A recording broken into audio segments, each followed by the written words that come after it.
I have so many new resources at my fingertips, and although I've used the UF Extension office for some ag stuff here at school, I have never known that there were any marine resources through that. I've always used FWC and some of the state of Florida and my parent base that I have, and this has just expanded who I can use and how I can use it by just leaps and bounds. So I just want to tell you, thanks so much. I appreciate it.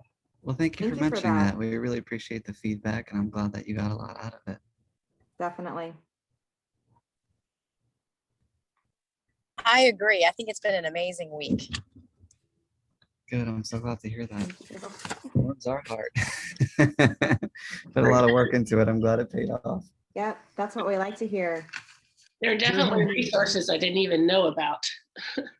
Is there going to be some kind of survey we could fill out to say how much we enjoyed and appreciate all that you've done for this week? Oh yeah, There yeah. sure We'll do will. one at the end. Okay. Please say that. We'd love it. Oh, definitely.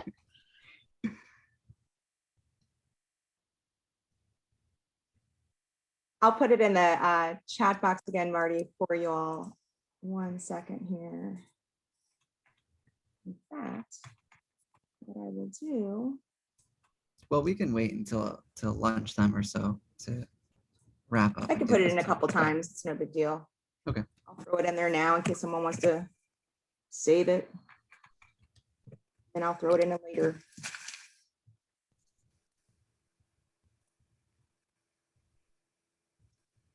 So Marty, you'll see it kind of in the center there. It says request a scientist form. Oh, perfect, perfect. I thought you were All right, thank referring to you. the survey. I just don't want to forget about doing it, especially since yesterday you said that it could just be a general time frame. It doesn't have to be a specific date at this time. That's right. Okay. It just keeps us on our toes too. And we'll tend to typically, so for example, at the end of last year in May, or this year in May, some teachers put requests in for August, September. We'll just follow up and check in a week or two before the projected time frame and make sure things are on schedule and kind of pin down the specifics. Okay, great. Thank you. Sure. So yesterday during some of our training, I got a message from my director, and it looks like my locations are going to change, but I'm not going to know for another week of, where I'll be and who I'll be serving. So is it the end of the world if I wait until I know? No. Okay. No, totally fine.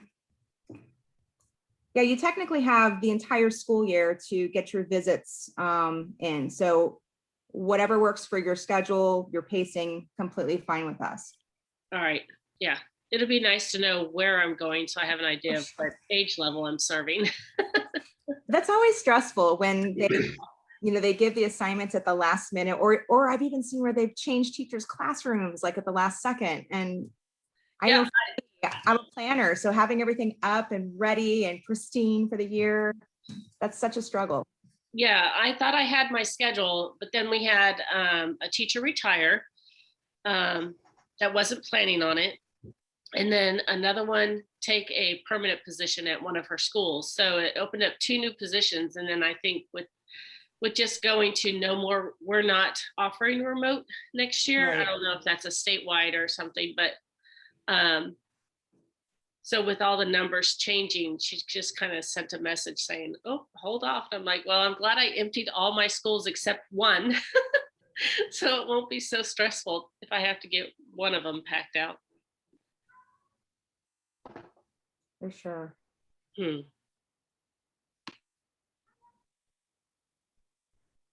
Morning, everybody.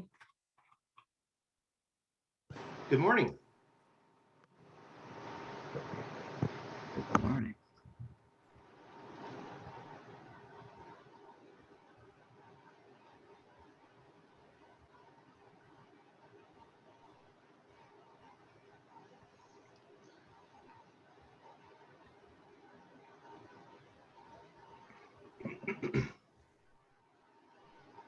Hey, good morning. Is my mic working? Sound good? Yes. Awesome.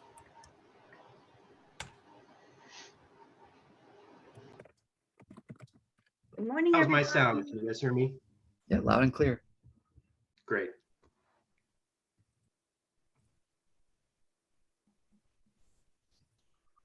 Good morning. Happy Friday. Happy And- Friday.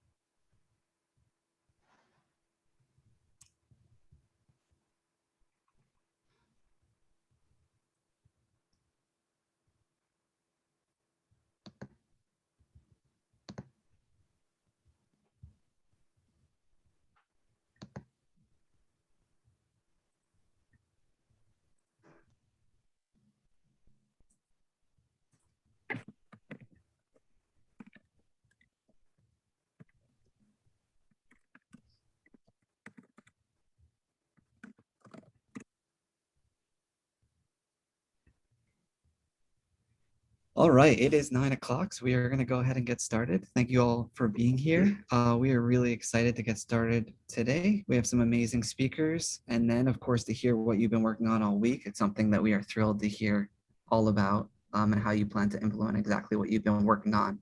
A little bit sad that it's Friday, a little bit sad that it's the last day of the workshop, but really, really excited about all that we've accomplished so far, everything that's happened so far, and all the amazing things that we've learned and can move forward and start to implement in our classroom. Moving forward, just to dive right into it, we're going to get started. Our first speaker today is Dr. Gregory Cook. He is an associate professor of anthropology at the University of West Florida, who specializes in shipwreck archaeology and maritime archaeology, field methods, and surveys. So without further ado, Dr. Cook, I'll turn it over to you. Okay, well, thank you, and thank you for inviting me to participate in this this really cool program.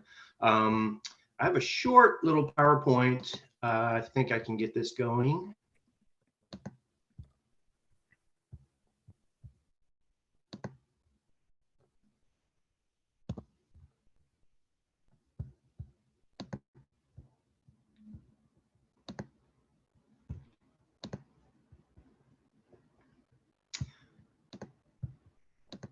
I'm on a new Chromebook, so I'm using some new technology here. Let's see if I can share this. If not, I'll just wing it. Okay, you all can still hear me? We can see you, but we don't see your video. Oh, okay, let me turn that back on. Okay, perfect. Okay, so my name is Gregory Cook. I can once I finish this, I can send you all this PowerPoint. But yes, my specialization is maritime archaeology. So I did my bachelor's at Indiana University in anthropology, fell in love with archaeology on my first field school.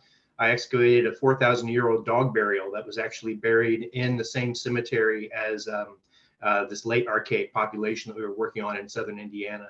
And that's when I kind of got bit, so to speak, by the archaeology bug, and found my way into doing maritime archaeology when I was did my master's at Texas A&M University, and then did my PhD at Syracuse University. So I've worked on a variety of shipwrecks. For my master's, I worked on a British shipwreck on the north coast of Jamaica, 18th century, and so really kind of got into that from there. We were actually there looking for two ships from Columbus's last voyage. Many people don't realize he actually made, maybe you probably do, but many other folks probably don't realize he actually made 4 voyages to the New World. And so this was from his 4th voyage, and he ended up leaving 2 of his ships that were essentially no longer seaworthy on the north coast of Jamaica. And so we were looking for those, and in the process found 5 others. We never found Columbus's wrecks. They're still there somewhere, probably under land actually. But did one of those wrecks for my master's thesis. It was a small colonial sloop, single-masted vessel. And then for my dissertation, I went to Ghana in West Africa, a little town called Elmina. And some of you may be familiar with it. Beautiful place to work, and did the first maritime archaeology survey in that region of the world in West Africa, and found a mid 17th century Dutch shipwreck, probably one called the Groningen, which was filled with trade goods, arrived at the coast, did a 5-gun salute to let people know they were ready to trade, and the 5th gun exploded and the ship sank. And so the types of material culture we found on that wreck site were all European trade goods, which gave us the idea that this ship had not done any trading at that point for whatever it was there to trade for.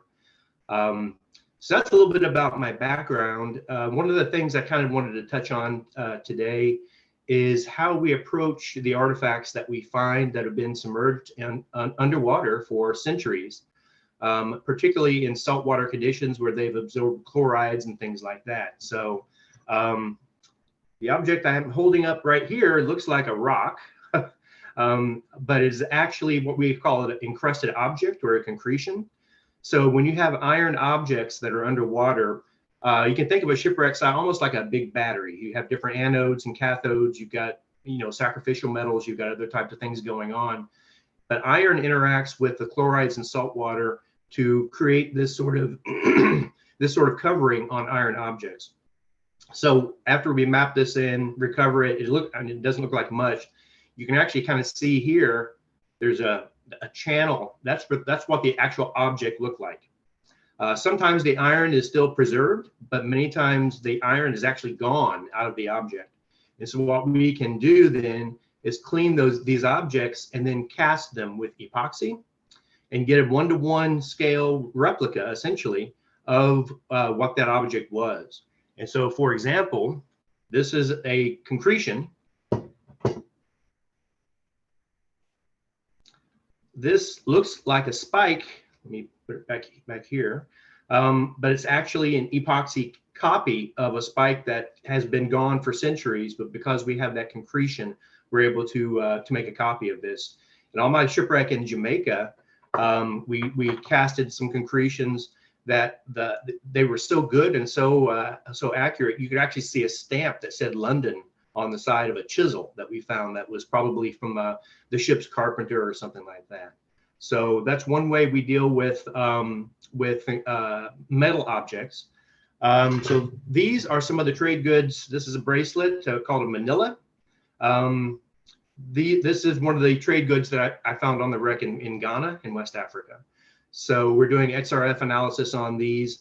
If this object that was imported by the millions into West Africa had made it on shore, it would have quickly been disseminated into trade networks.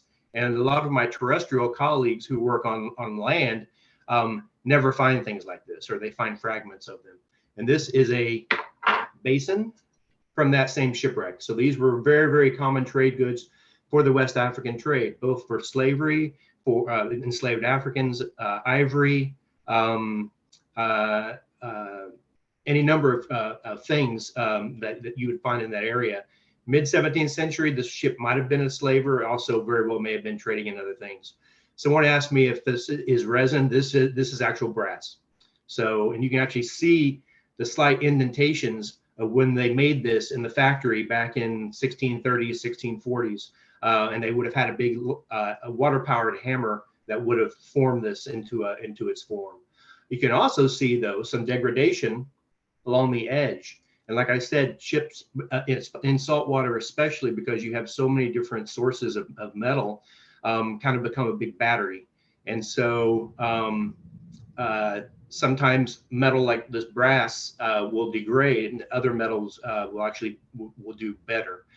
For those of you who do go boating, a lot of times we put zincs on our engines for that exact same purpose, to preserve your motor and allow the zinc to be the sacrificial anode in that situation.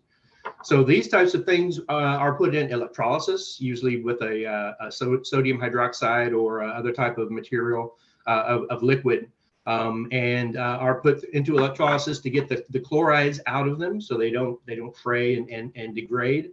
And also it does restore some of the metal. So those were from the mid 17th century shipwreck site that I was working on in West Africa. The site that we're working on now, and literally had students diving on this yesterday, is a mid 16th century Spanish shipwreck. We call it a Manual Point 2. We know the names of several ships in the fleet that sank in a hurricane. Tristan de Luna was a Spanish conquistador, essentially, who was trying to establish a settlement here in Pensacola. And they were pretty well situated to do it. They had over 1,500 colonists, 11 vessels in the fleet when a hurricane came. And we actually have the letter that Luna wrote from Pensacola Bay describing this horrible storm. I don't think the term hurricane was in common use at the time. It's a Taino Indian word, actually. So it would have come from the Caribbean, but Luna describes this horrible storm that hit them from the north, and then the winds went 20, different directions all 24 hours and sank 7 of the vessels. And so we found 3 of them so far. We're on our 3rd one. So we're finding a lot of different types of artifacts. The colonists did probably offload the ships and tried to recover whatever they could after the hurricane. But this is one object that we found that's a little bit unique, and it is, does anyone have a guess what this could be? It's my show and tell here. What they shoot out of Cannonball. Yes, exactly, and it's made of stone. They were still making stone cannonballs in 1559. The stone cannonballs were actually starting to become kind of out of the fad at that point, but again, cast iron and things like that, they just weren't really doing that at the time. So they were experimenting with different types of munitions for their cannons. And this is pretty early on for maritime guns. We did find the remains of a gun port on the first Emmanuel Point shipwreck that we looked at. But yet again, that would be relatively new technology. But this is a stone cannonball.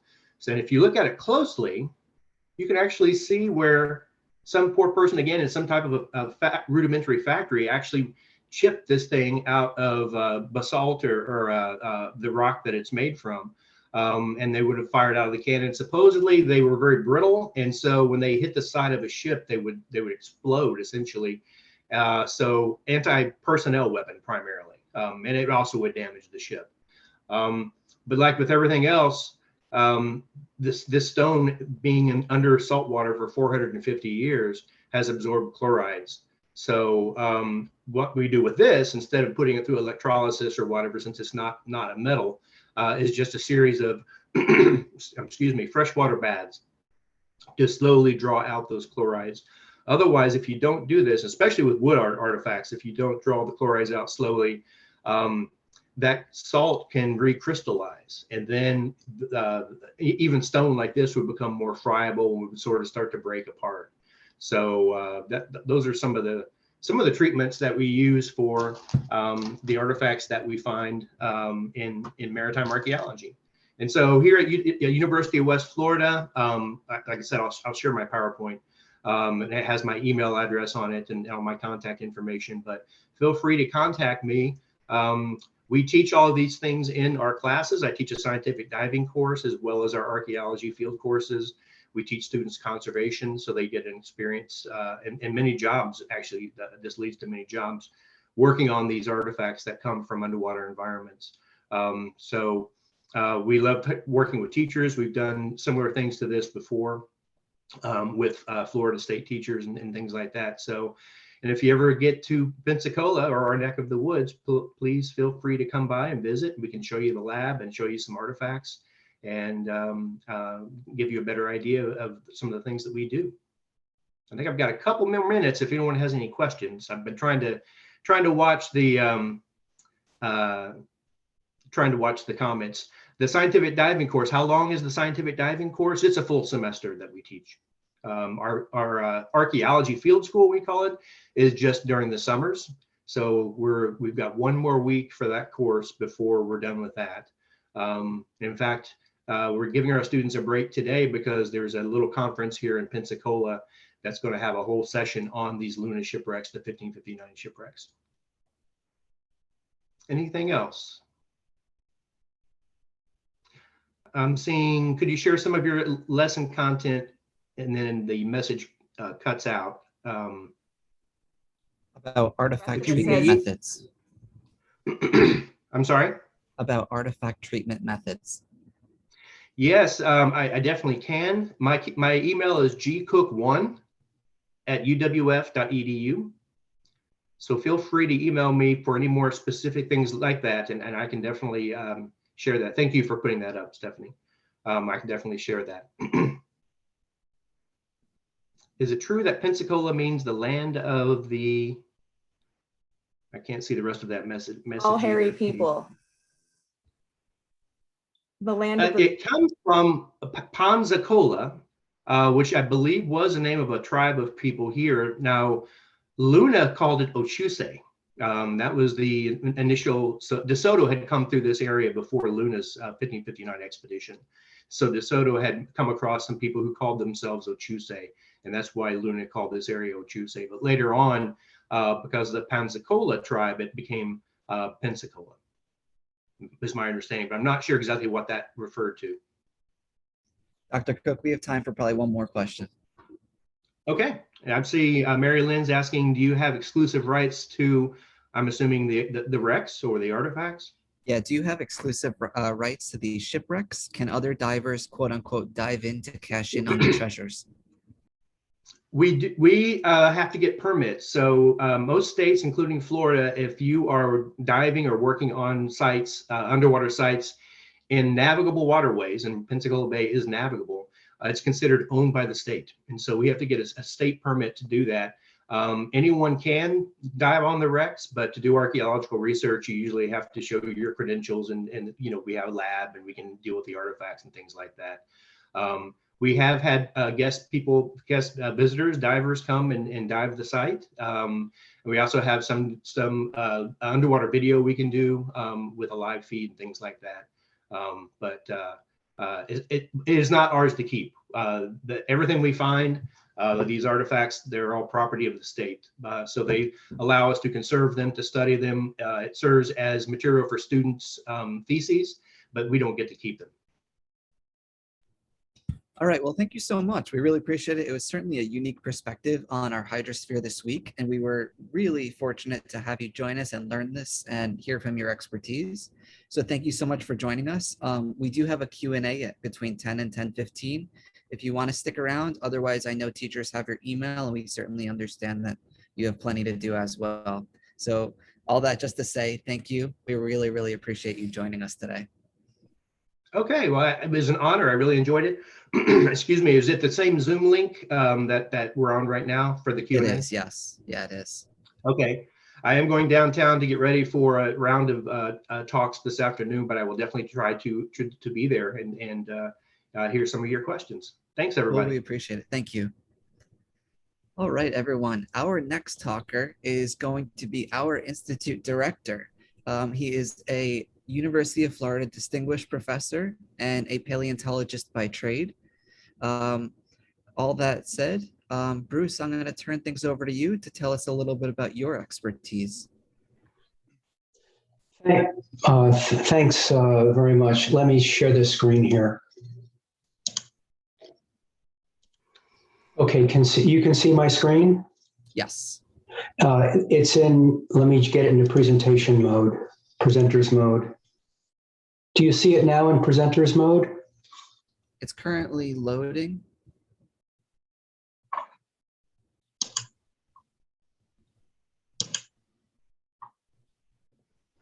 There we go. It looks great. Okay, great. Okay, so I'm a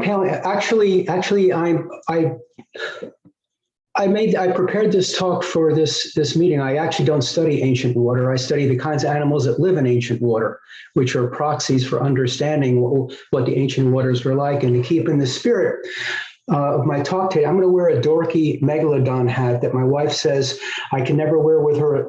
I can never wear it when I'm out with her in public, but I guess I can, just for the spirit of it's Friday morning and we want to have some fun with this talk. I'm going to wear my Megalodon hat right now, and I'm going to start my stopwatch so I don't go too much over time. But yeah, so I want to talk about what do we know about Florida prehistoric water, or what I title 40 million years of paleohydrology in deep time. So for those of you who teach earth science, you know what deep time is, but just to make sure we're all on the same page, deep time is from John McPhee's book, Basin and Range, and it refers to the time scale of geologic events, which is vastly and unimaginably greater than the time scale of human lives. So if you think in this cartoon, let me see here, let me get the cursor. Can you see my cursor on the screen? Okay, good. If you see this cartoon, of course, this is all of geologic time and the age of the Earth at 4.6 billion years ago. But the part of the geologic time that's represented by Florida rocks in deep time is called the Cenozoic Era, which includes several epochs. And geologists call these the Paleocene through the Pleistocene, and the time of humans over the past 12,000 years is the Holocene, or now also called the Anthropocene. Anyway, we're going to be focused on the Cenozoic Era, which includes certain epochs of the Cenozoic in the deep time represented in Florida. And if you want to see where deep time is actually, how deep time is represented in the rocks that occur at the surface, the superficial outcrops of the rocks in Florida, this is a geologic map of the state of Florida, and it shows the different ages of the rocks that are exposed along the surface. They're color-coded.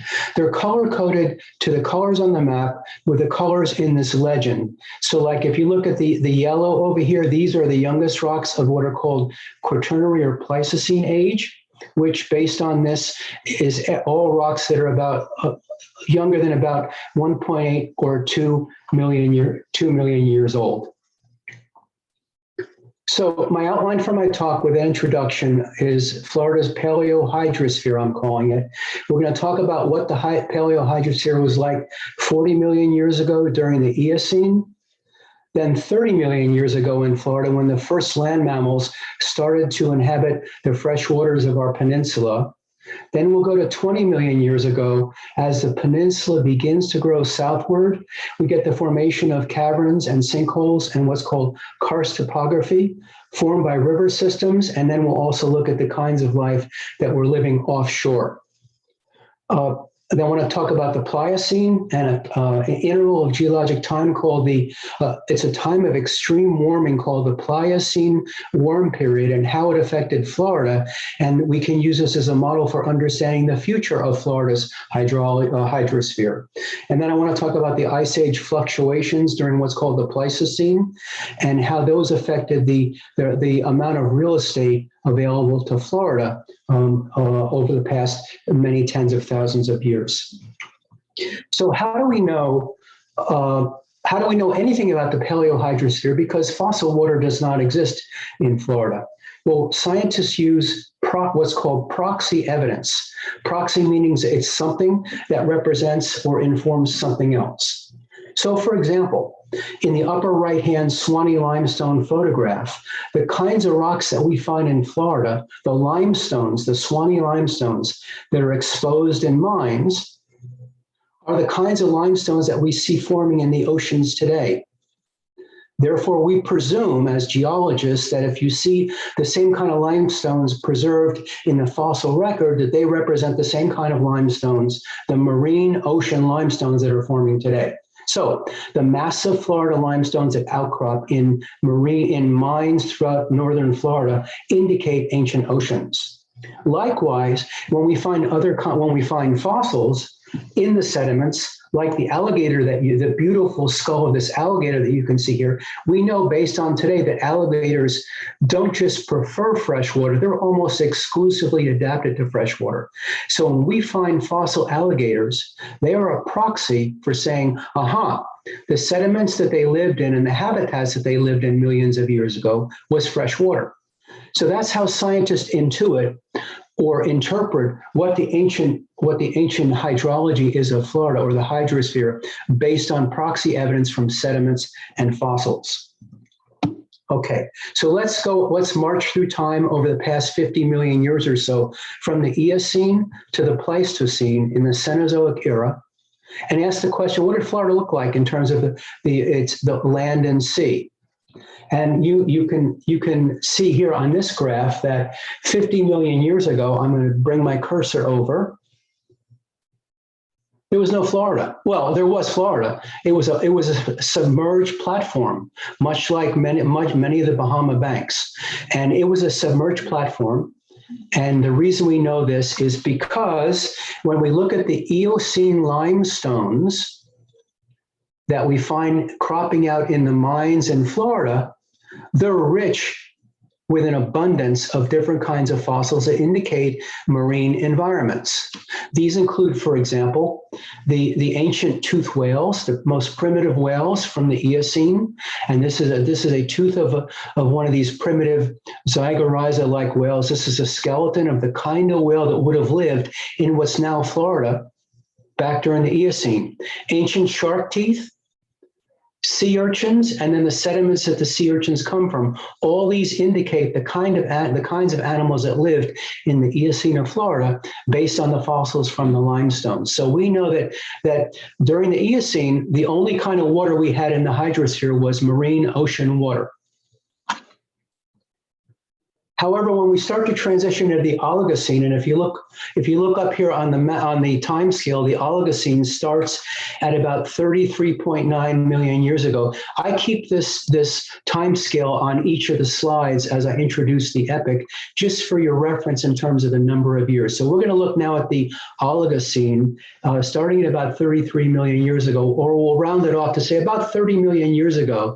The Florida Peninsula just started to grow. It became emergent from the platform, the carbonate or limestone platform. It became land, and there's a little nubbin sticking out, which is the root of the basis, the beginnings of the Florida Peninsula. A close-up of that, you can see, is my cursor working okay, Brian? Okay. You can see in close-up that the Florida Peninsula 30 million years ago was much smaller north to south than it is today, but it had land. And the reason we know this is the kinds of fossils that we find from sediments in rivers like the Swanee River of today have land animals like this beautiful skeleton of something called an oreodont, which is related to modern sheep and pigs. It's an artiodactyl. It's a hoofed mammal, and we know oreodonts were a dime a dozen in the western United States, like in the Nebraska Badlands, where some of us have dug fossils. But the oreodonts from Florida are rarer, but nevertheless, they show that during the Oligocene, in this beginning peninsula in the northern part of the state from the Swanee County, we had land mammals that were likely inhabiting areas with fresh water, that were certainly inhabiting areas with fresh water. During the Miocene, we had the further extension south of the Florida Peninsula. You can see this here in the middle, and it was fringed by the carbonate platform that was still submerged around what is today, and this is the outline of the Florida Peninsula today. So the question is, what kind of evidence do we have for the kinds of animals that lived in the ancient hydrosphere offshore, in the oceans of the carbonate, in the ancient Gulf, and then on land? So in the next three slides, I'll show you some of the evidence that we have for the kinds of animals that lived in and around Florida's waters during the Miocene. And the Miocene goes from about 20 million years ago until about 5 million years ago. So some of the more iconic ocean-going animals that lived in the Miocene in Florida oceans were giant predators like the shark Megalodon and giant whales. And we actually have very interesting evidence that this is a rib bone of a Miocene fossil whale that's about 5 million years old from Florida. You see these gash marks? Those are gash marks from Megalodon teeth. So this giant tooth here this was a cousin of the modern great white, but a gigantic cousin of the modern great white, the size of a blue whale. Think about a shark of the size of a blue whale. Well, that's what Megalodon was. And Megalodon was a dominant top or apex predator in the ancient oceans of the hydrosphere of Florida, and it lived from about 20 to about 3 million years ago. Likewise, we find a lot of evidence in Florida in the Miocene of the beginnings of karst topography. And we all know that karst topography today include things like caverns and sinkholes on the right-hand side.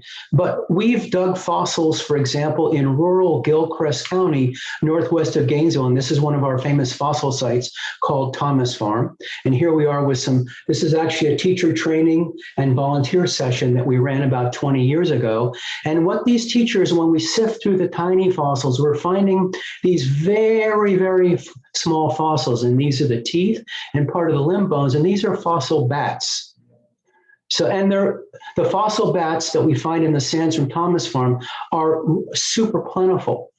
So it's not hard to imagine that those fossil bats came from bats that were living back in the Miocene about 18 million years ago in this ancient karst topography, which artists have reconstructed to have looked like an ancient sinkhole, where the animals fell into the sinkhole and the fossil bat, or the bats died in the sinkhole. It was filled up with sediments, and now we're digging down through these sediments to uncover animals that lived in Florida's ancient land ecosystems.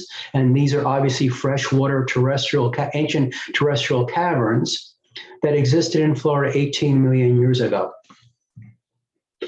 Likewise, in addition to karst topography and sinkholes and caverns, we also have abundant evidence that if we were to take a field trip into Florida's ancient past, 5 to 10 million years ago, we would have found rhinoceroses, aquatic rhinoceroses living in stream courses in ancient Florida here, and other animals like horses. And this, by the way, this is the horse that was the tooth of which was collected by a teacher at one of our fossil digs 2 years ago. And this teacher is from Escambia County, and she made a astonishing discovery during her field trip with us to the Montbrook fossil site. So these are the kinds of animals that would have lived in land-based or terrestrial ecosystems that had freshwater hydrology or part of the freshwater hydrosphere during the Miocene about 5 to 10 million years ago. And you might say, Bruce, how do you know that? Because these horses and antelope-like animals, I mean, they're not living in rivers. Well, what we find in these sediments alongside the horse teeth, the antelope teeth, and the rhinoceros skull and jaws are diamond-shaped fossils that you can see right here. Does anybody know what those kinds of fossils are? If so, put it in the chat. And if you would read it out to me, Brian, because I don't have access to the chat right now. Anybody speculating as to what these fossils might be? Scales, leaves, teeth, arrowheads. Okay. Teeth. Okay, actually, this was tough. These are the scales of a garfish, of a river garfish, a fossil river garfish. So when we find these diamond-shaped scales, we know that those animals were living in ancient freshwater rivers. Likewise, does anyone know what this animal demonstrates as evidence for living in fresh water? Anybody know what the fossils are in the lower photograph? Write those in the chat, and if you would curate those, please, Brian.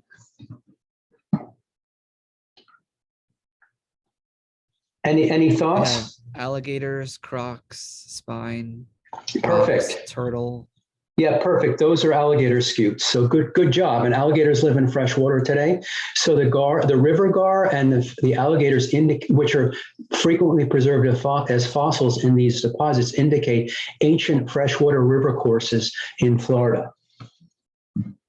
Okay, I now want to move on to the Pliocene, and you can see in this slide, the Pliocene is the next geologic epoch that is between about 5 and 2 million years ago. The Pliocene was a time of immense warmth throughout the globe, and scientists believe that during the Pliocene warm level, because of the melting of the glaciers, sea level rose between 10 and 20 meters from its current position. It also was demonstrated to be a time of increased tropical storms.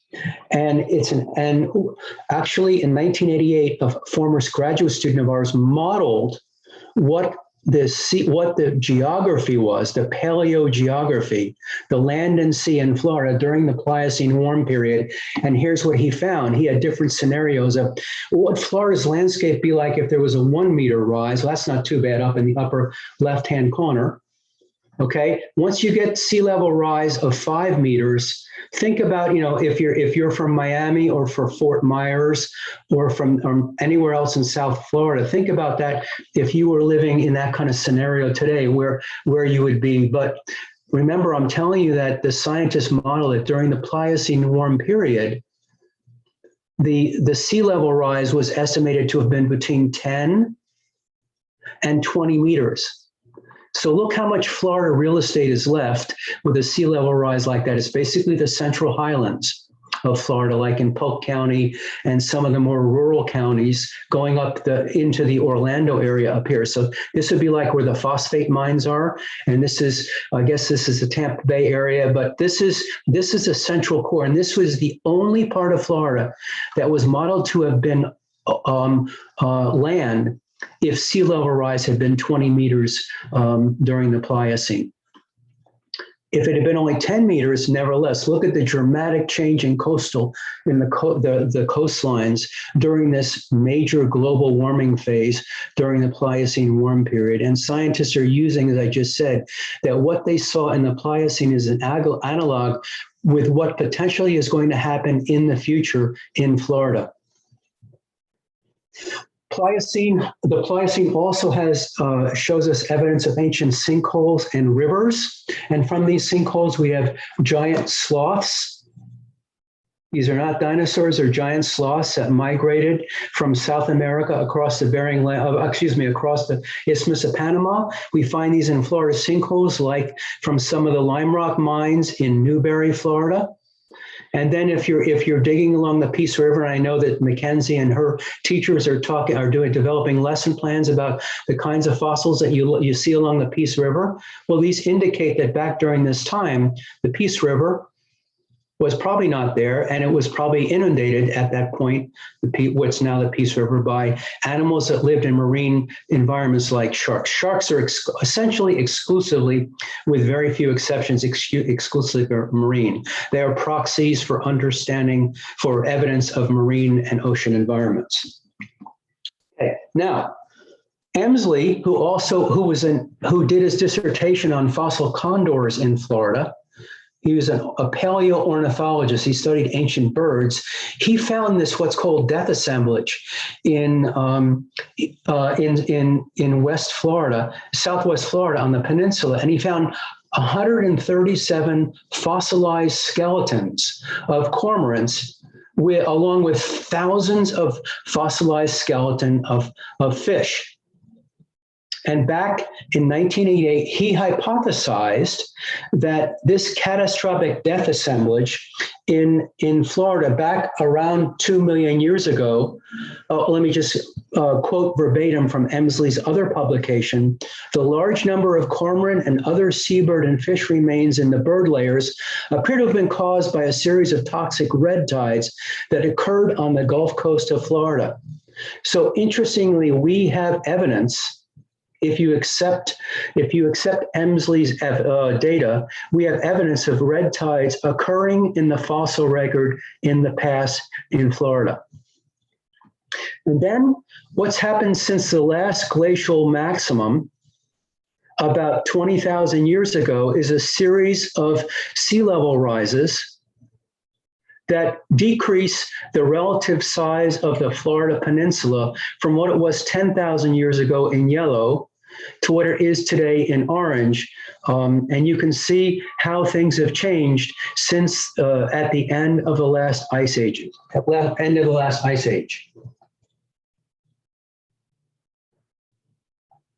Just checking my time here. All right, so to wrap up, the take-home messages from my presentation on Florida's Paleo Hydrosphere, or the history of ancient water in Florida, is that there's great value in how scientists use proxy evidence from geology, from the sediments and the fossils. And from that, we know that Florida started as an underwater marine carbonate bank or platform 40 million years ago.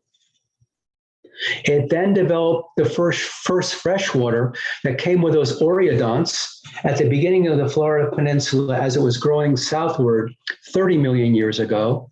Then during the Miocene, from 20 to 5 million years ago, there was a combination of both marine ecosystems like the Megalodon and freshwater ecosystems like inhabited by the rhinoceroses and the horses that used to live in Florida. And after that time, in the Pliocene and the Pleistocene, there were many fluctuations in the relative amounts of Florida's land and sea. And sort of the big take-home message for me is that during the Pliocene warm period, 3 million years ago, that is a predictive model for what's happening today with the change in sea level in Florida. So I'm slightly over, but anyway, that concludes my presentation on the Paleo Hydrosphere of Florida. Thank you. Thank you, Bruce. We've got lots of questions and we're going to get to those after our keynote presenter, who I am going to go ahead and introduce at this time.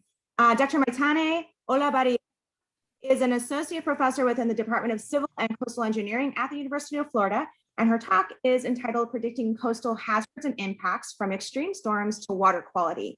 So at this time, I'm going to go ahead and turn things over. Thank you. Good morning, everybody. And first of all, I wanted to thank Ryan and Stephanie for inviting me over to give this talk. Let's see if here we go. It is a pleasure for me to be here and explain what I do and see how the concepts on what I work can be brought to the classroom. So I'm a coastal oceanographer, physical oceanographer, and I primarily work on coastal hazards and on their impacts. My goal is to develop prediction tools and the understanding to better predict when coastal hazards are going to happen and minimize actually their impacts. There are different types of coastal hazards, starting from extreme storms to water quality. I was amazed by the previous talk that 2 million years ago, there were red tides actually like happening. That was a very, very good message from the talk. I really enjoyed it very much. So where I come from, I'm originally from Spain, from the northern Spain, from a region that is called the Basque Country. This is my home city, it's called San Sebastian. And in this picture, as you can see, we have like pretty often in the winters, like pretty strong storms. And these storms, they cause like continuously damage to infrastructure and sometimes also loss of life. Since I was very young, I used to sail a lot and I loved the ocean, and I was always very curious about how these waves were formed and how they propagated and how actually they affected the infrastructure and the built environment. So motivated by that, I moved to the Canary Islands where I made my bachelor's degree in oceanography. It was general oceanography. And after I finished, I went back to the northern Spain where I made my master's and my PhD in coastal engineering. After that, I moved to the US, to Cape Cod, where I had the opportunity to work as a postdoc for 3 years for the US Geological Survey. And at that moment, I started to work on numerically simulating extreme storms and the associated coastal erosion. And 3 years later, I was contracted by the University of Florida, and that's where I basically built the coastal hazards laboratory that I lead. And well, the work that I'm going to show here, it's actually like the work of all the people working in this lab and the former students as well. Okay, so coastal areas, as you know, they provide a suite of ecosystem services. That's the term that we use to define like valuable benefits on which humans depend. So any of you have in mind any benefit that coastal areas, that coastal landscape provide to humans? There are many, right? Could you write in the chat if you are kind like to write some of those that came to your mind in the chat? Well, before I wanted to show this, but yeah, here we go. Let's see if I can see. Food, trade, real estate, fishing, exactly. There are many, right? I cannot, here we go. So in this diagram, basically, we can see just some of the benefits associated with coastal areas. So we have that beaches, for example, the rate and dune systems, they reduce the impacts from floods, buffering of the storm surge and waves, but also like they provide like water filtration, carbon storage, educational opportunities, economical opportunities. So there is lots of going on in coastal areas, right? But the problem is that these ecosystem services right now, they are at risk, primarily because of the effects of the global warming and climate change, that it's changing the ocean temperature, it's changing how frequently and how intense extreme storms are, precipitation, the rainfall events also are changing, and well, all the system is basically changing. And apart from that, the coastal population, as you can see in the graph, in the map on the right side, have increased in coastal areas. So basically here we have like two effects that combined together, they put more at risk all these ecosystem services provided by coastal areas. And a big part of this risk is associated with the increase of the coastal hazards, right? So there are many coastal hazards. I work primarily with those that have a physical origin and biochemical origin, also red tides and harmful algal blooms. So some of coastal hazards are associated with, for example, sea level rise that increases flooding, the same with the storm surge, wind waves, tsunamis, meteor tsunamis that are actually like pretty frequent in the Gulf of Mexico, in the west coast of Florida.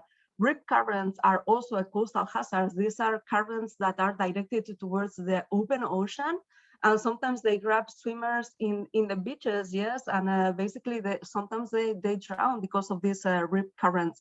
Those are very difficult to predict. And then we have a coastal erosion, coastal flooding, harmful algal blooms, water pollution, hypoxia, and global warming from others. Most of my work, although I do have, I did work on a little bit on tsunamis, I have worked on meteor tsunamis and rip currents. Most of my work has been focused on analyzing how we can predict the impacts of extreme weather events, like extreme storm conditions, and specifically tropical cyclones. And I have been trying to relate those impacts with the coastal morphology. So as I will explain later, the coastal morphology is key to the impacts. So the higher the dunes are, the impacts we would expect for a certain storm are going to be less severe, right? So within the impacts of tropical cyclones, we have seen, and you have all seen, because you live in Florida, we have like damage to the structures, like the dunes and beaches, they erode. We can see kind of like overwash fans.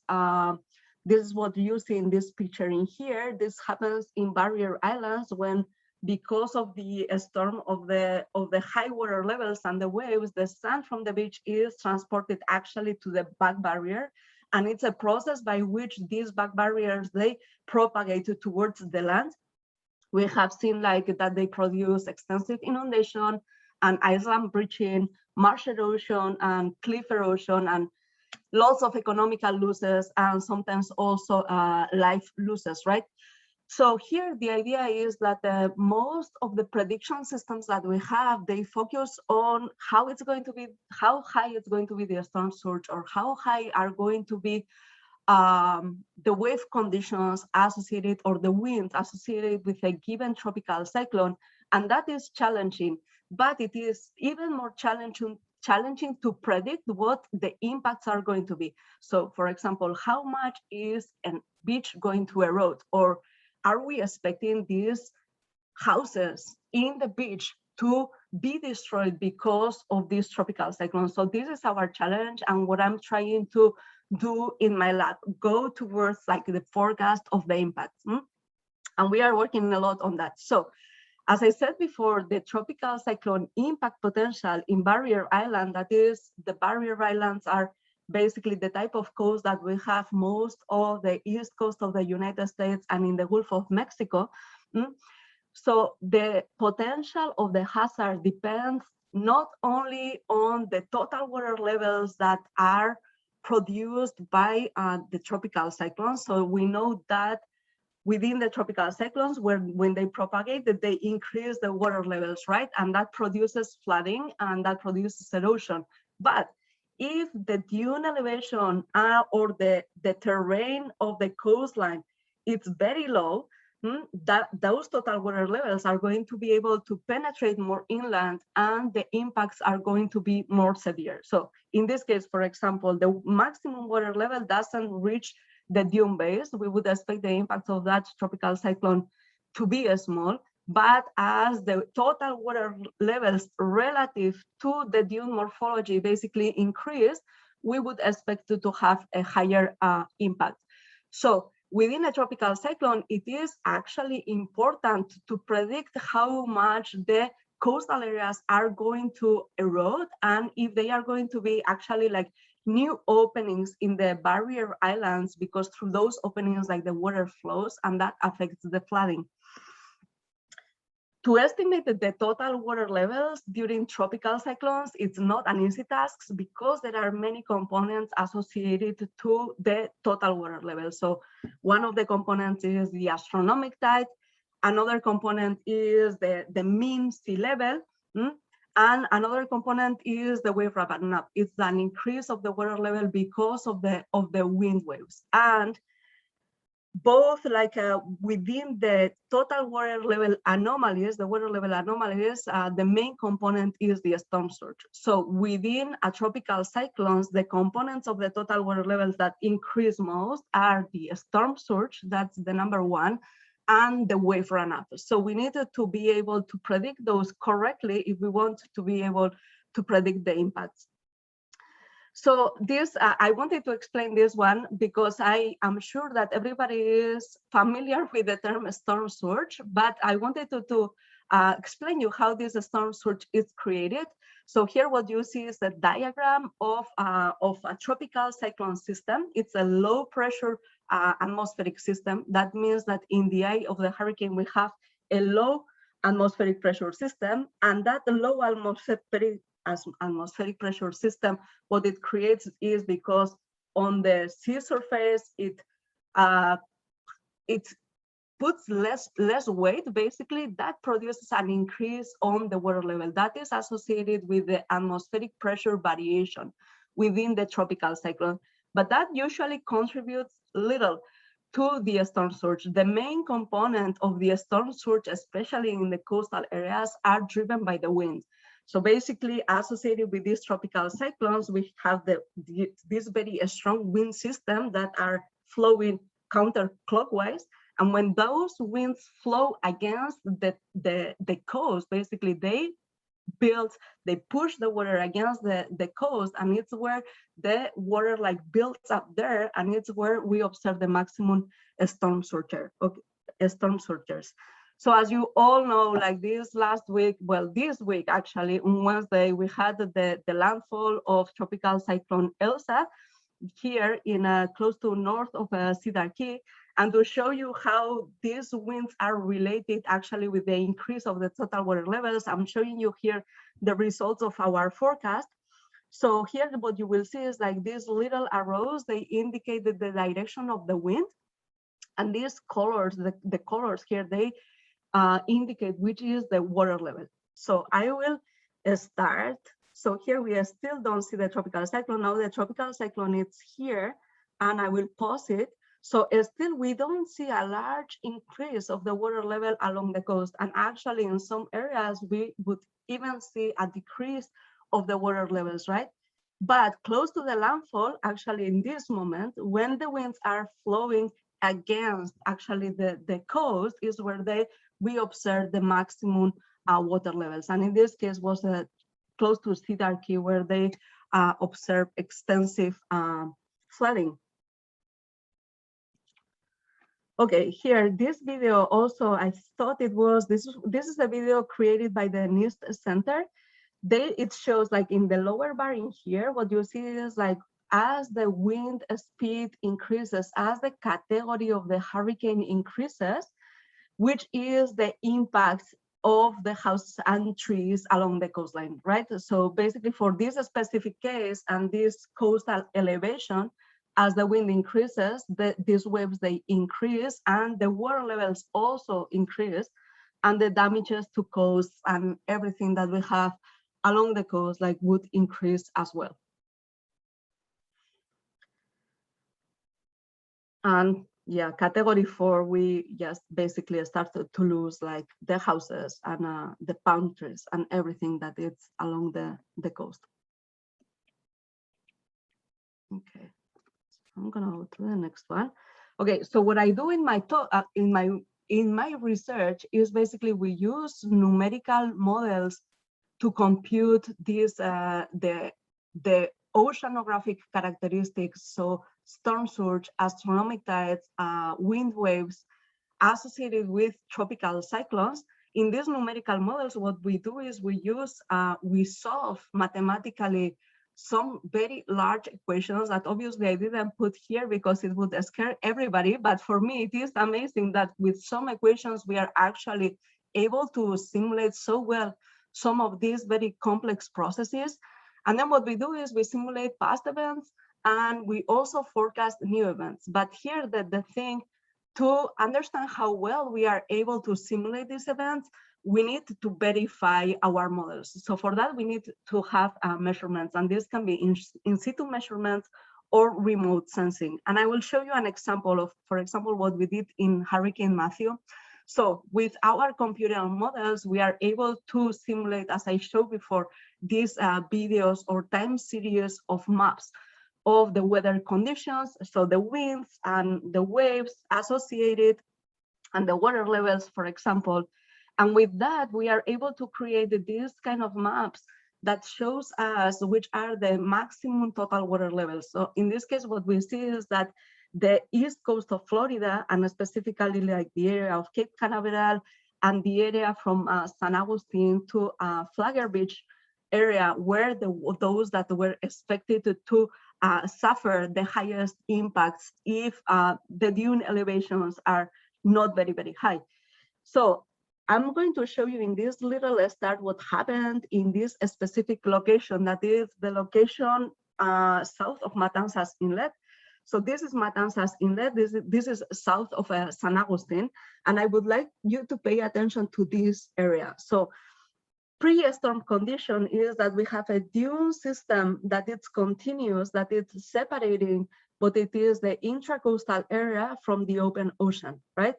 If we have a look to the same area, but after the storm, we see that the dune system actually has been like completely eroded, and actually these new connections have opened in the beach. And these connections, they are called bridges, and they are dangerous because once they are created, they can migrate and move southwards. And that endangers basically, for example, all these houses, plus allows water to go in and out. So that means that the surge can actually like increase in the inner estuary. So here the question was, because we usually are not, we haven't been able to simulate the formation of something like that, but that is what we wanted to do. We wanted to be able to predict the impacts, right? So the question was like, are we able to simulate this coastal erosion and the formation of those bridges? So my colleague, Christy Hager-Miller, and myself, we work on simulating numerically if we could predict the formation of this bridge. So here what you are seeing, these maps, what they show is the terrain elevation. So the bathymetry, which is the topography under the water, and the topography in the dune area, and this is the back barrier system. These are measurements. Pre-storm conditions, so we see that the dune is actually continuous. So this is showing basically this state. And we see that the post-storm measurements with LiDARs, basically they show this opening, this bridge formation, right? This is what we are able to model.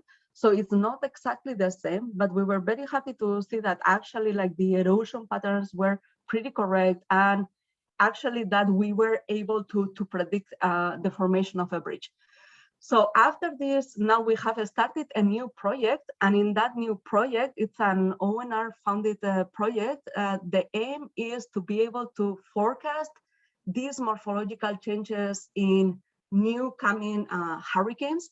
And also what we wanted to do is to predict the impact on structures. So are we going to lose the houses there, or are we not going to lose the houses there? So I hope I cannot show you that because we have just started that project, but I hope that in 2 years we would be able, or we would have advanced actually on predicting those coastal impacts, because I think it would be beneficial for everybody.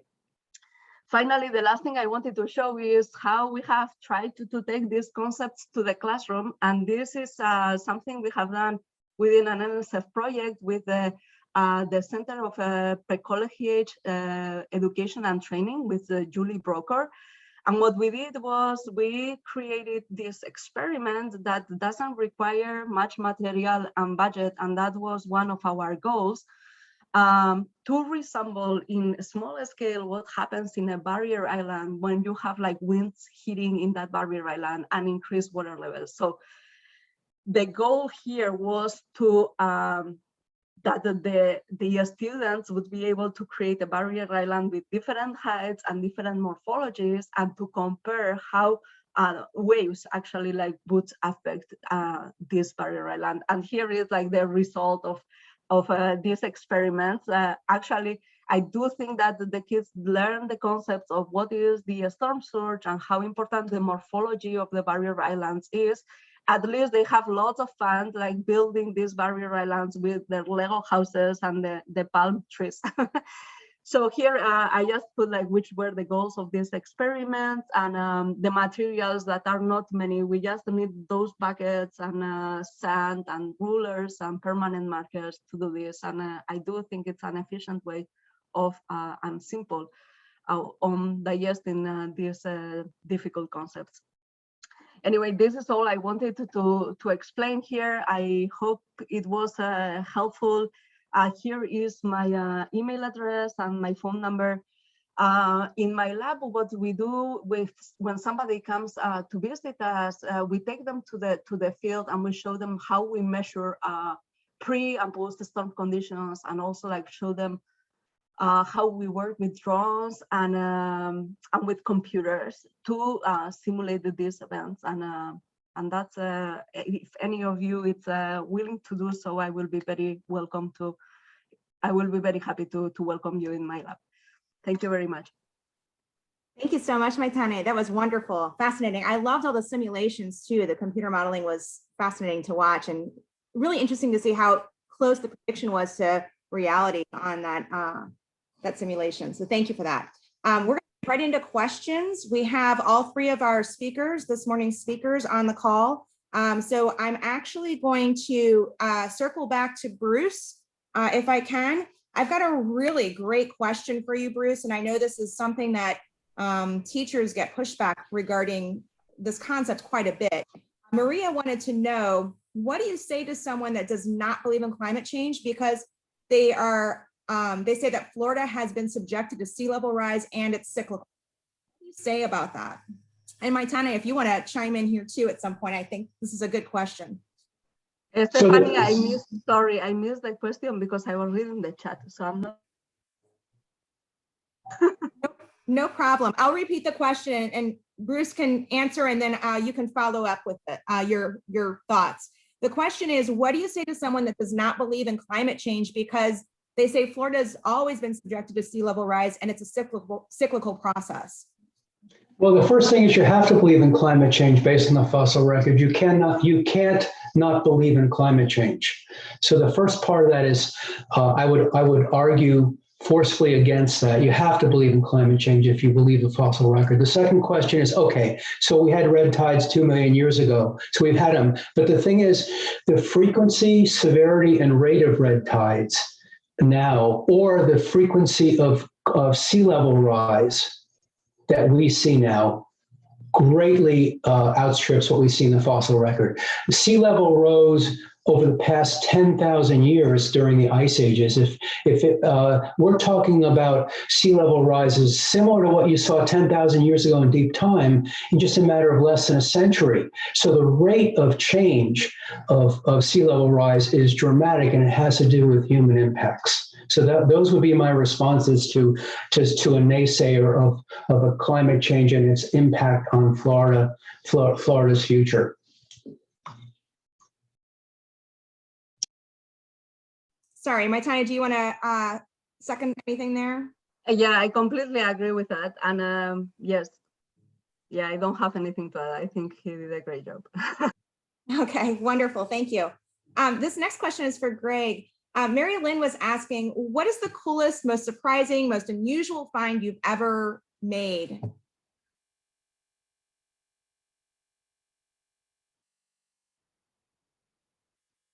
You might be on mute, Greg. I'm not sure because I don't hear you.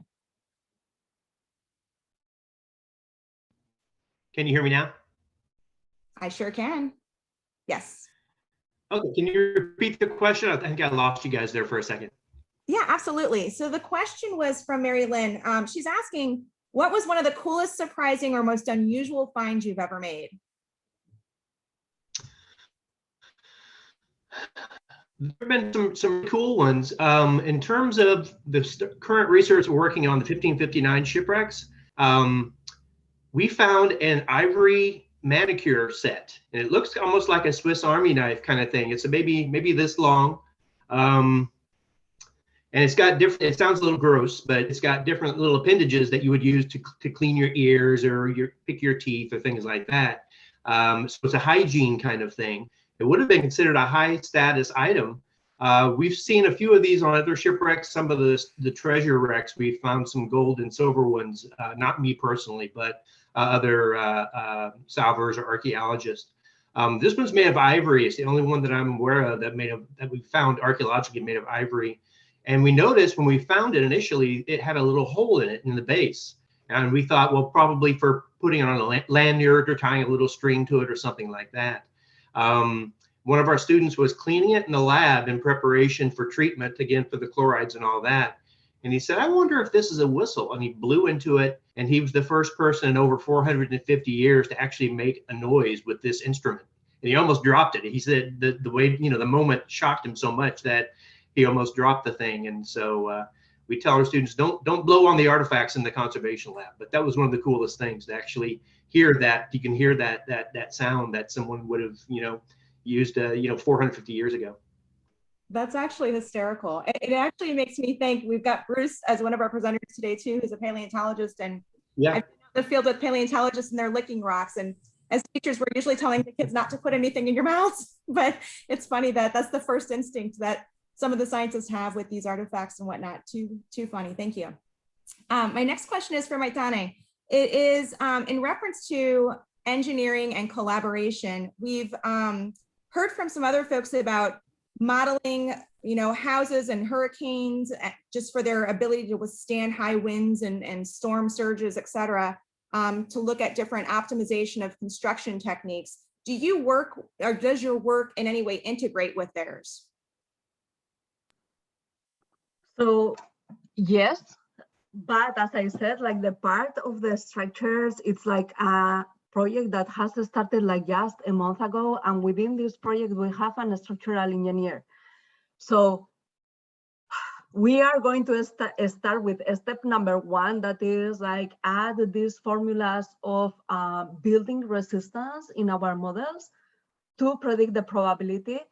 And I think like the next step to that will be to actually like include different designs. So the answer is yes, but we are not there yet. And I think one of the problems we have had actually like in this topic is that our research are very split, right? Like I'm an oceanographer, I predict the waves, the coastal erosion, sediment transport, and then the others are much more like, even if I work in an engineering school, like their topic is much more like engineering directed. So yeah, like there is this like there we need to have like more collaboration, and this actually requires a very, very multidisciplinary approach to be able to solve it, which sometimes is also challenging because we talk different like languages, even in science, right? But we are trying to do that, and there is a lot of push actually like from the agencies to build these multidisciplinary teams. So I think we will get there hopefully soon. Fantastic, thank you. I'm going to bounce back over to Greg. I've got a question for you in reference to funding for expeditions. Who funds them? Who decides what is kept? And where do the items end up? You're on mute, Greg. Sorry, technology. Funding can come from several places. So we have gotten grants from the state of Florida, from the Division of Historical Resources, to do work on the lunar shipwrecks. For my work in West Africa, National Geographic, some awards from them funded those surveys. So they come from different places. We try to keep everything as archaeologists, you know, as an artifact. Unlike a salver, which, you know, there would be more interested in gold and silver and things like that, the everyday artifacts are sometimes the most exciting things for us. And so we don't really throw anything away. And in terms of who decides to keep them, again, it depends on where you're working. So the government of Ghana owns the artifacts from the Elmina shipwreck that I mentioned. The state of Florida owns the artifacts that we're finding here in Pensacola Bay. But we have a standing relationship with them that allows us to work with the artifacts and study them, and allow students to do research for their theses on them. Thank you for that. Okay, so I've got another question for Bruce. Bruce, this question is from Avra. Avra wants to know, is there any evidence of an extinction event related to our shark tooth fossil deposits here in Florida? So there's evidence periodically that different shark species originate and then become extinct. There's multiple lines of evidence that document extinctions of shark species using fossils from the Florida sedimentary records. So the answer is yes, there are many of them. For example, Megalodon, once you go to sediments in the late Pliocene, after about 2 million years ago in Florida, if they're in marine sediments, you don't find Megalodon anymore.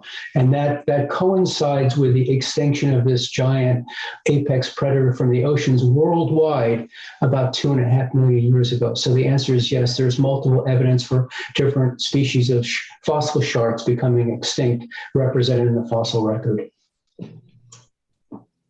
Thank you. The next question, Bruce, I think this one's for you as well. The question is, can you keep what you find on your searches? Is a permit required for the Peace River to fossil hunt? Good question. So it depends upon where the piece. So the answer is, if you're on private property, you do not need a permit. You need the permission of the landowner to keep the fossils. There is a law on the books, which was enacted in 1983 or 1984, that if you are systematically collecting fossils in Florida waterways, that's state land, and you have to apply for a permit. Okay, and what happens is the permit is then analyzed annually by the museum here. And basically, if you have anything that's of scientific interest, we'll ask you to donate it.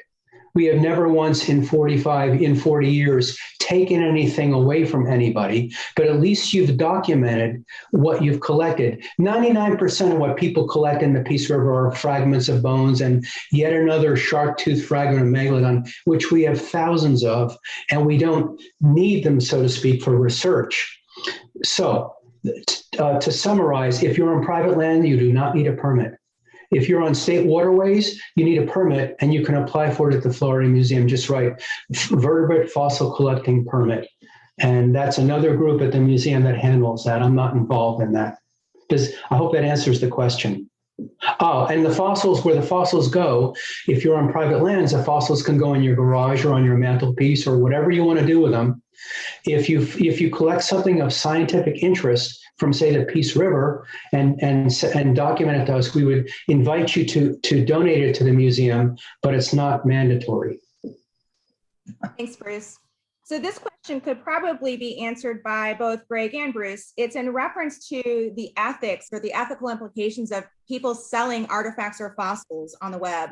What is your take on that? So I've answered the last two questions. I'm going to defer to Greg, and then I'm happy to add my 2 cents if need be.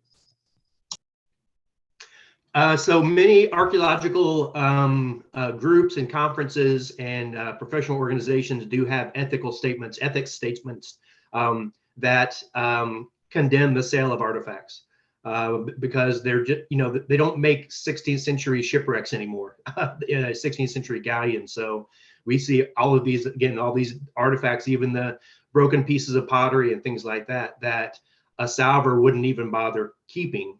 We see all this as key information for what we can learn about the past. And there's also a concern that collections should be maintained because,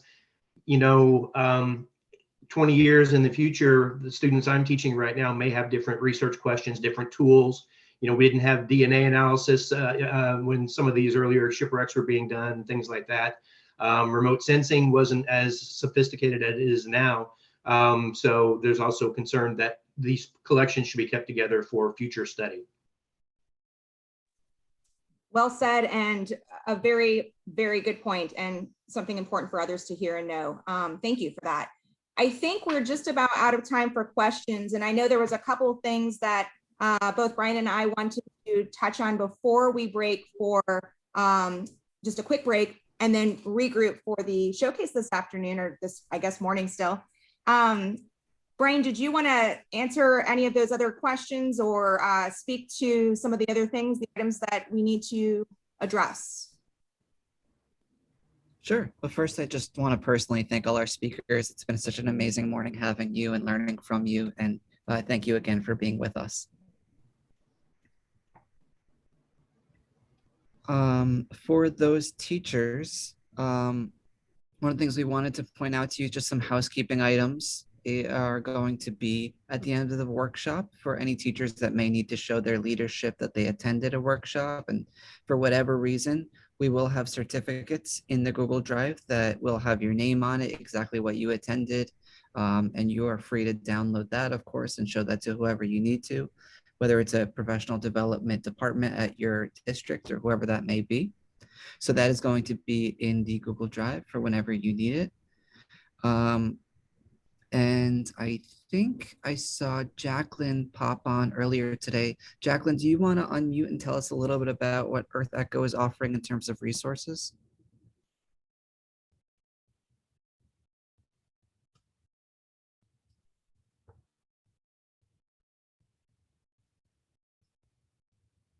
She may have hopped away for a second, so we could come back to her in just a little bit. But before then, Stephanie, would now be a good time for a picture? I think that sounds like a great idea. Okay, so we're gonna go ahead and do that. I'm gonna maximize my screen and I'll go ahead and take screenshots of us because I absolutely love everybody in their picture, their new shirt. If you don't have your camera on, please go ahead and do that. There's not really an easy way to tell everybody who's in frame. So I'm just gonna say 3, 2, 1, smile, and hopefully you're the one in the frame at the time. If you wanna hold up your shirt just a little bit, so make sure it's a little bit more in camera frame. All right, my first one is going to be, I'm not even there. There we go. 3, 2, 1. All right, let me do one more for the next group of teachers. Thanks for your patience. I'm no photographer, just doing my best here. All right, here we go. Our next set. Ready? 3, 2, 1. And then the last group is going to be here. Ready? 3, 2, 1. Excellent. Thank you, thank you, thank you so much. Like school All right. pictures at school. Yeah. All right, Jacqueline, I see that you're back now. if you want to, go ahead and unmute and tell us a little bit about what Earth Echo resources are available, how they have to offer, and things like that. Now would be a great time to do so. Hi. Sorry, my son is here today and he is very upset that I'm on the computer, so he's gonna talk with us. So I'm Jacqueline, I'm from Earth Echo International. I'm the Expeditions and Academy Manager. So I wanted to tell, especially the teachers here in the group, about the resources that we have. So we have lots of different programs at Earth Echo. You'll actually be hearing about the Water Challenge later today with our group during the presentations. So our Expeditions program is a teacher PD program where we take teachers on a week-long trip to look at wicked environmental issues. And then we create lesson plans and engaging videos on the expedition. So we have done expeditions on plastics in the ocean, water scarcity and drought, overfishing, sustainable fishing.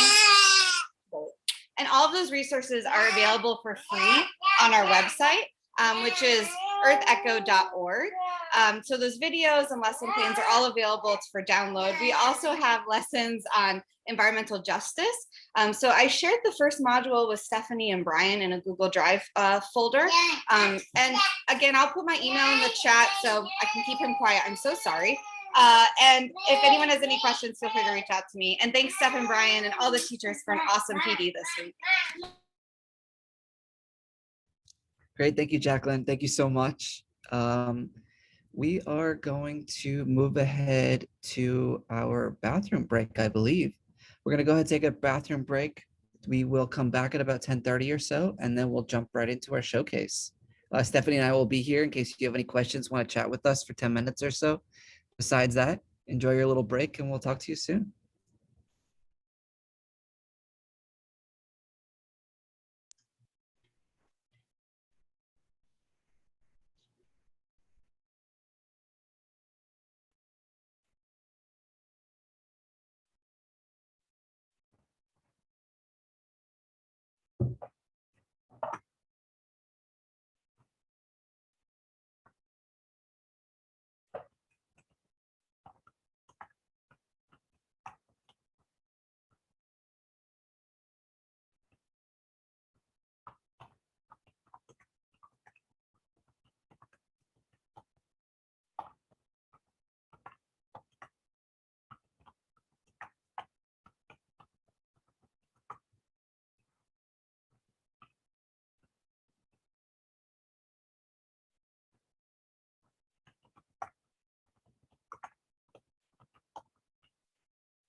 All right, I think most people are back from their break.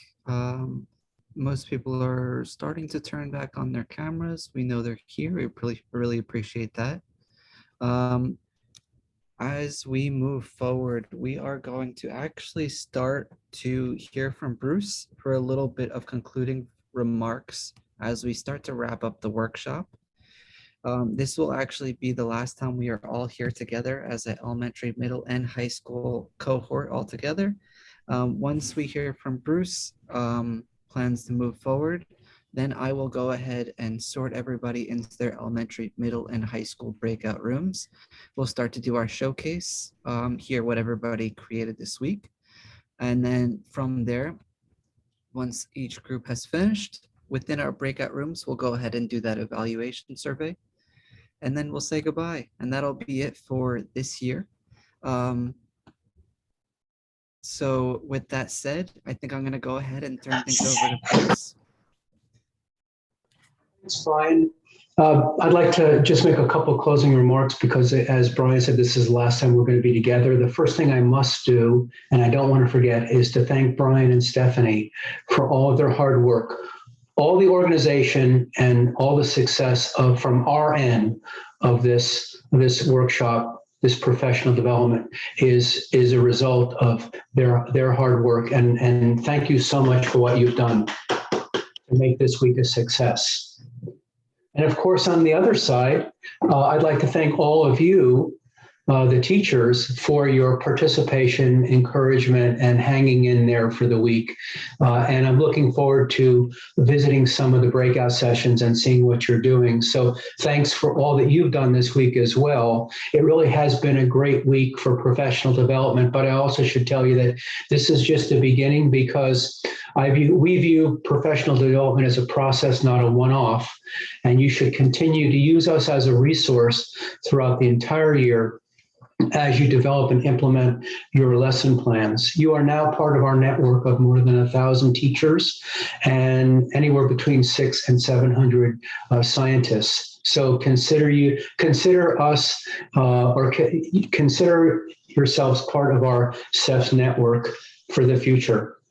Be sure to submit a scientist request online to line up your scientist for this upcoming year, which of course is part of the expectations for your stipend. Tell other people about your experience with this professional development, please. We frequently benefit from word of mouth, and that's really important to us. And finally, it's really important that you take the survey. I know at the end it's been an action-packed week, but the survey is really important for us to document to our funders the efficacy and the success of our project and what you've learned. So it's really important that you fill out the survey for us. And finally, if you would consider, we're already planning for next year's 4th annual professional development week, like we've done this year, and we're envisioning focusing our attention on the atmosphere next year. So I've heard a lot about the atmosphere and oceans and interactions and marine freshwater systems and water, the hydrosphere this year, and I figure a good segue for next year would be the atmosphere. So with those remarks, I'll close. As a director of the Institute, thanks again to Stephanie, Brian, all the presenters and speakers, and all of the scientists and all the teachers who participated in making this 3rd annual SEFS PD on the hydrosphere such a success. Thank you very much. Woohoo! Thank you, Stephanie and Brian. Thank you. Thanks all. It's been really fun.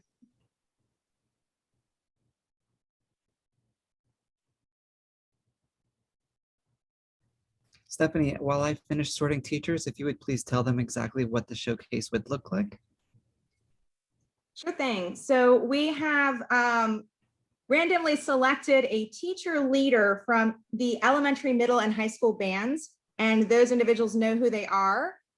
So when we do go into our breakout sessions, they're going to kind of organize things and keep things moving at a steady pace. I think that, and this is probably not a bad idea, it was brought up that a couple of the groups are interested in just a quick 1 or 2 minute check-in with each other prior to presentation.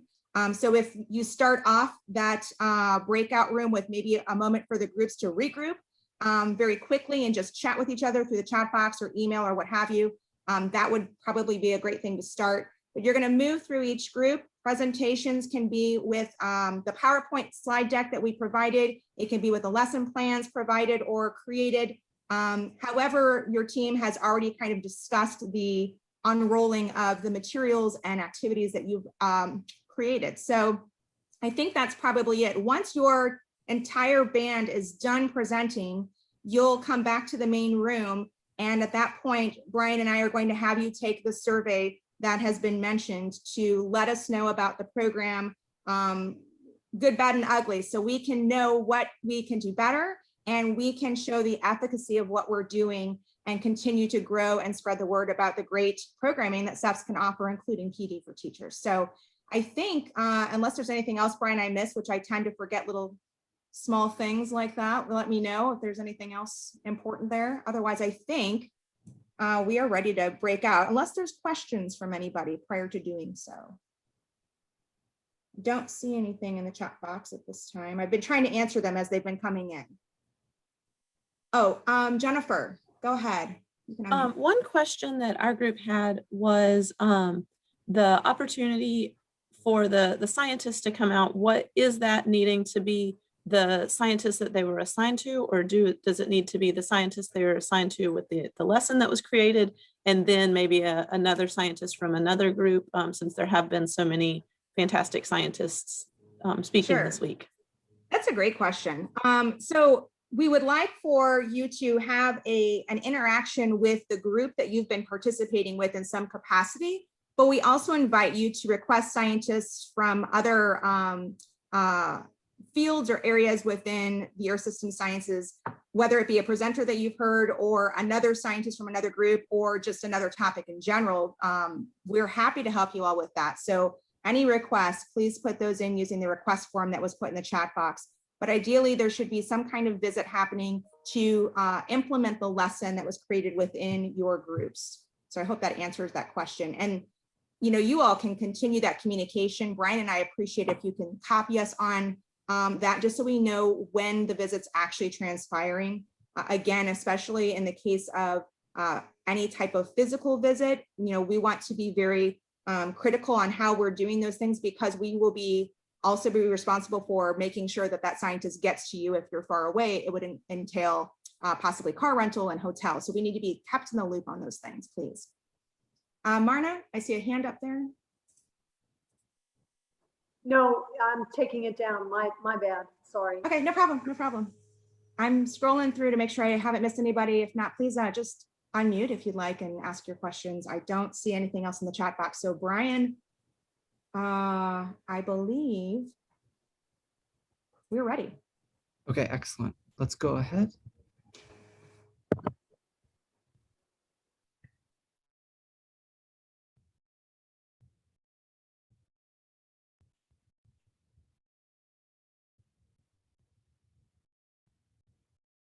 Bruce, do you have a preference which age level you were with? I'd like to go to the middle school with Mackenzie and the other middle school teachers, please. Got it.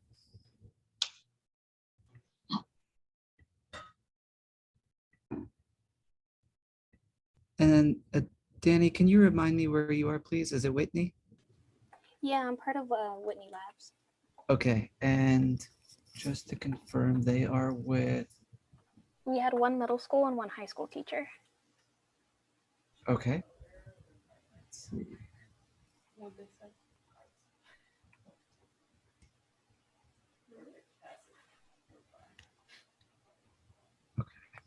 All right, I'm gonna move you over.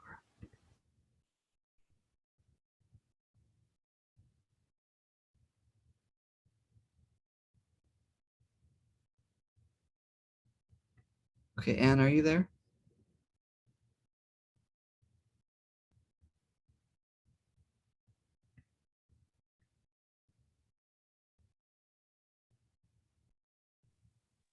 Hi, Brian. They put me in the high school group again. Can you put me in with the middle school folks?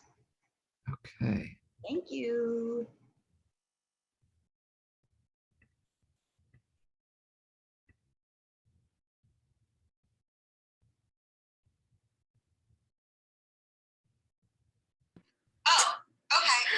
Then you guys just hand off. I'm on two devices, Brian, so if I could just, okay. sorry. It's okay.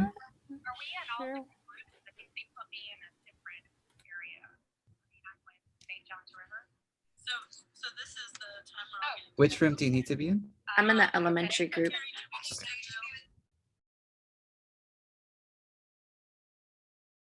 Jamie, I have you assigned there. If it's not working, you may have to hop off Zoom and come right back in.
All right, thank you. And remind me where you want to go, please.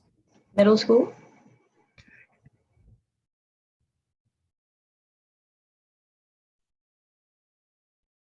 Danny, are you there?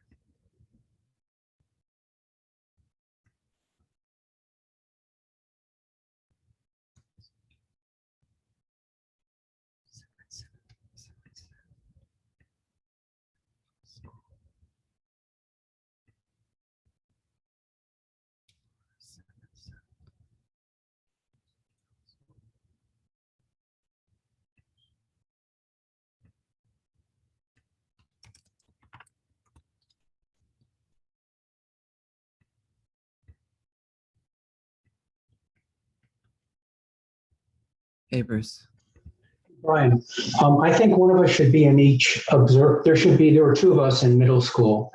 And I really think that we should have an observer from us. We have three people, the three of us, and there are three breakout rooms. And I think we should sort ourselves so that one of us is observing. That makes them feel that we're more engaged. I'm happy to go to either high. So Stephanie's in middle school, and I'm fine with it. I'm happy to go to elementary. I actually like elementary if you want, but I really think the three of us should somehow demonstrate that we're interested. So would you please, there's no one else in leadership in elementary, right? No, I'm going to send you over there and I'll head over to high school. Perfect. That's just what I was hoping. Thanks.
Hey, Brian, thanks for coming back. The elementary school folks want to know how they can record their session, and I didn't know how to tell them to do that. So okay, I'll hop in there. And also, Ritska recently entered. I think she's been reassigned, but I'm back here to find you. If you'd go into elementary and see how they can record the session, and also put me back in elementary as an observer, please. Okay, Bruce, you are already co-host. I'm gonna move you into high school actually. Okay. So when you get to high school room, just hit record on your computer, please. Where is record? Where is the record button? It should be on the bottom with screen share. Let me see.